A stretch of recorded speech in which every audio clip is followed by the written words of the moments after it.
రైతన్న కన్నీటి కష్టాలు ఎన్నడూ తీరని శోకాలు,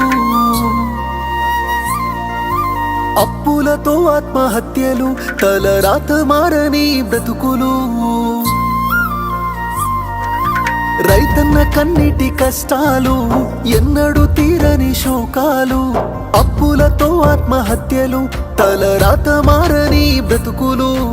నష్టాన్ని కష్టాన్ని భరించి రైతన్న, అవమానమాకలి ఎదిరించి రైతన్న మన కోసమే కష్టపడతాడు, మన కడుపులని నింపుతాడు. అయినా రైతన్నకి నాడు ఉండదు కంటి నిండా కునుకు, రైతన్నకే పూట దొరకదు కడుపు నిండా మితుకు. అయ్యో రైతన్నకే నాడు ఉండదు కంటి నిండా కునుకు, రైతన్నకే పూట